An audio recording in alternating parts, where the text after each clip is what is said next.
Hello there, and welcome to our April the 14th edition of Needlepoint TV.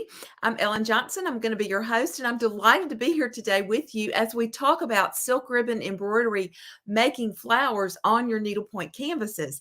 So there are lots and lots of different ways to do this. And what we're going to do today is talk about a couple of different flowers. And I'm also going to show you some examples of some flowers that I stitched just on a doodle canvas. So what do you say we just go ahead and dive right in? I will say that my internet is acting a little bit crazy this afternoon. So if by some chance we get cut off, we'll just re-record this and upload it for you to watch later. But fingers crossed, everything is going to be good.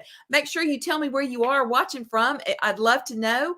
And we'll go ahead while I'm getting ready. I'd love for you to do that. And I'm going to get us started. So I'm going to share my screen. We do have a pre-recorded video that we're going to use. And so let's see. Here we go. All right. I think this is it, right? Yep, there we go. So let me go ahead and start. I'm going to show you how to do what's called a spider web or a woven rose using silk ribbon.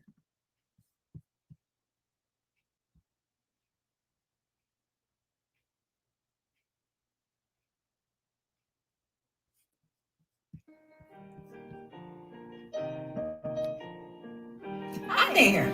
This video is all about how to make a spiderweb rose using ribbon embroidery.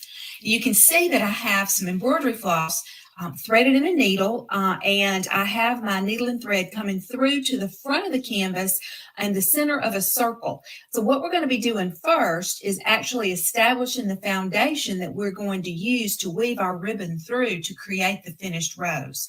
So we have to make the spokes on the wheel. I like to call this the wagon wheel.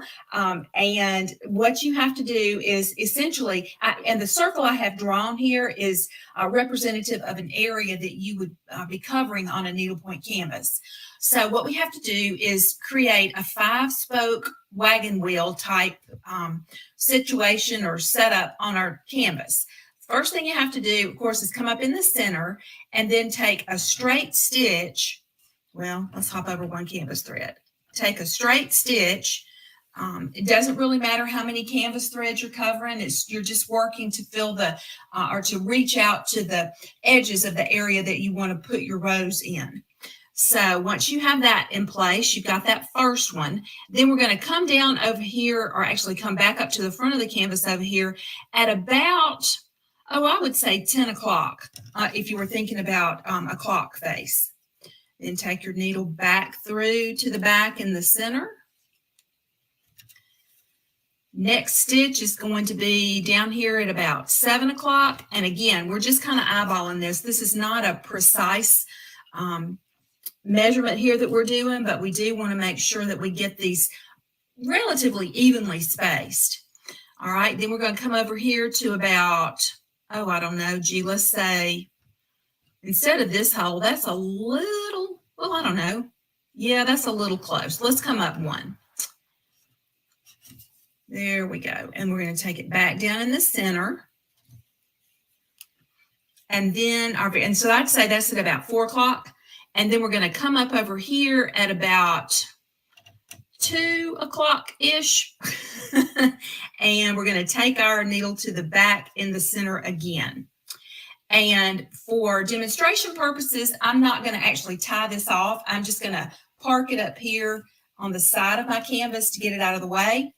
And then the next thing that we're going to do is we're going to actually use our ribbon. So I'm using a 4mm ribbon, and it's threaded in a tapestry needle. And I'm just going to come up in the center, right? Like that. Super easy. And all you have to do in order to create this spiderweb rose is just weave over and under and over and under. So I'm going to come under this first spoke. And then that means I'm going to go over this one and under this one.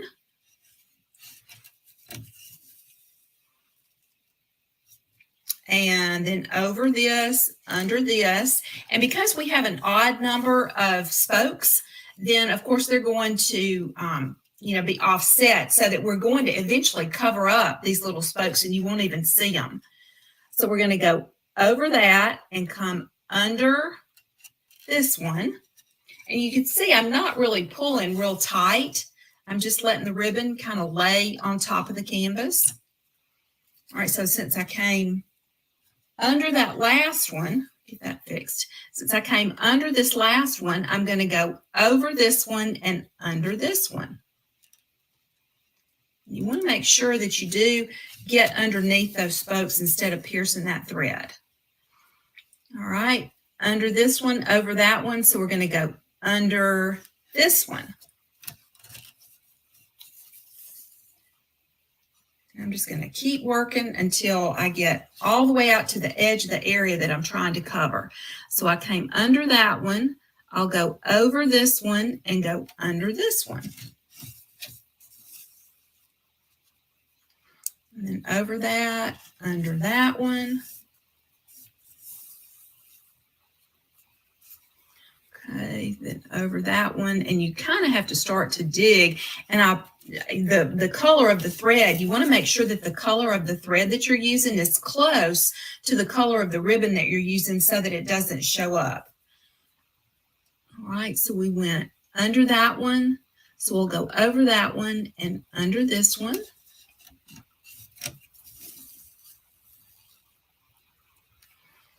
And over this one and under this one. And over that one and under this one. Again, like I said, every other one we're going over and under. So since I came under that one, I'll go over this one and under this one. And you can see how it's making a really pretty little rose. You can do this, like I said, with the 4mm ribbon. You can use 7mm ribbon, although you'd need a bigger area in which to work. So you don't want to, overpower. You want to make sure that your ribbon is going to be matched pretty well to the size area that you're trying to cover. All right, let's see, we came under that. We'll go over this and then under this one. And then to finish this off, we'll go over this last one and then under here at the bottom. And to tie off, you just take your needle and ribbon to the back, and you can secure it on the back side of your work. And there you have a spiderweb rose.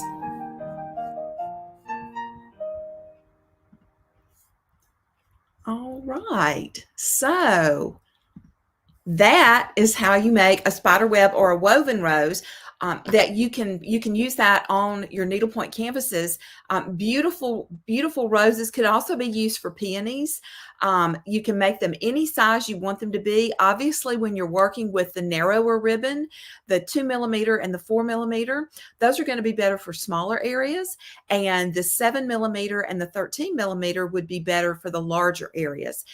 You may have seen, if you get my weekly emails, you may have seen the canvas that I recently purchased. It's called, wait a minute, Rain Boots and Flowers, and it's an Alice Peterson Designs canvas, and it's literally some blue polka dot rain boots that is, the tops are filled with these beautiful bouquets of flowers, and I'm going to be using some silk ribbon techniques to embellish that canvas to make those flowers more three-dimensional. So another thing I wanted to share with you was just some really, like I said, a doodle canvas of some different kinds of flowers. I'm going to try and hold this up, and hopefully you'll be able to see. There are other ways that you can use ribbon to make flowers for your needle or on your needlepoint canvases. This is an example. So here is another woven or spiderweb rose. This is called the Japanese ribbon stitch. So we have the Japanese ribbon stitch flower here. This is just a loop stitch. Here's another variation of a loop stitch. So these are just loops of ribbon that are laying on top in the shape of a flower. And this is Lazy Daisies, our favorite little stitch for flower petals. And then this is just simply straight stitches. So there are lots of different ways that you can use silk ribbons to create flowers. You can essentially use silk ribbon embroidery techniques on your needlepoint canvases, and you just have to be mindful of when you're doing that, not to pull too hard, because when you pull too hard on some of these ribbon stitches, you'll pull the ribbon through to the back of the canvas, especially if you're working on 13 mesh. It's not quite as bad on 18 mesh. Another little trick that you can use is to take a piece of very, very lightweight fabric. It could be like a very lightweight muslin or a very lightweight batiste. I would use a 100% cotton fabric as opposed to a synthetic, because I tend to like to work with natural fibers. I think I like them better. I think they behave better. But you can actually do that. You can take a piece of fabric and baste it around on all four sides, and then you would be working through the canvas and the fabric that you have on the back.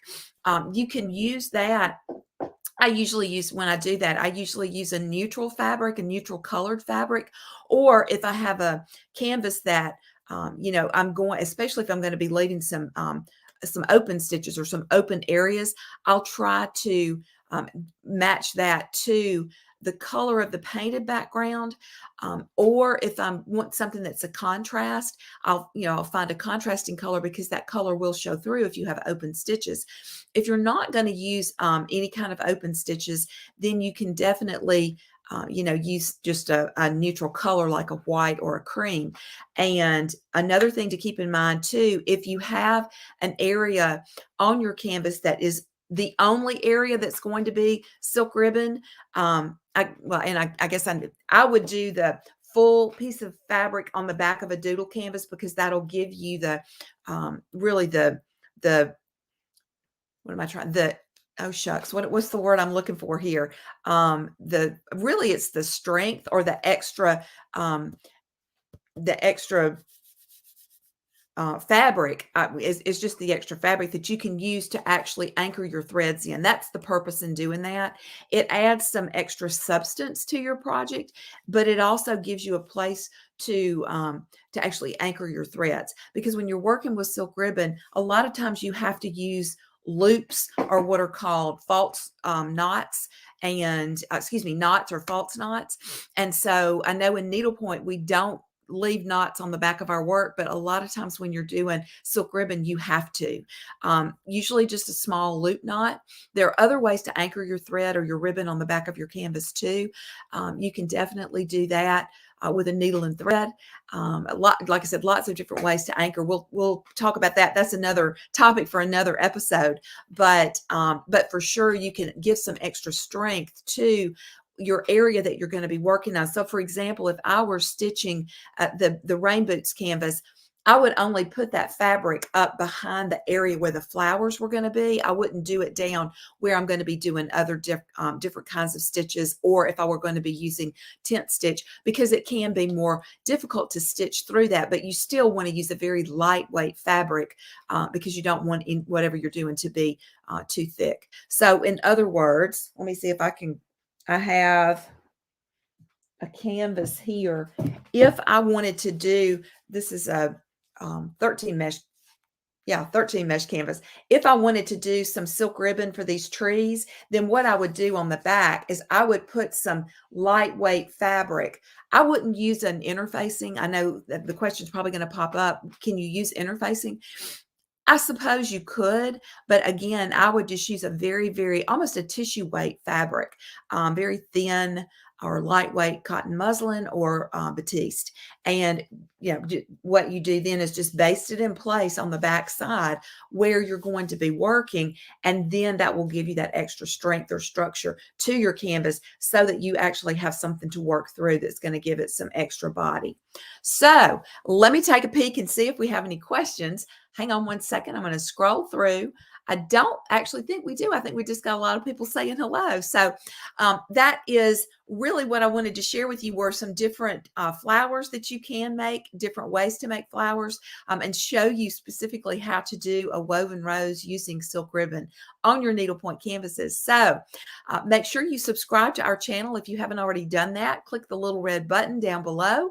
And if you aren't already getting our weekly needle notes, I would love to invite you to do that too. You can just visit our website. It's serendipityneedleworks.com, and we have a place on our homepage where you can sign up. It's in the right sidebar or all the way down at the bottom of the page. I hope you have a wonderful rest of your day. Thanks for taking the time to be with me here today, and I will see you all again real soon. Happy Easter, and bye for now.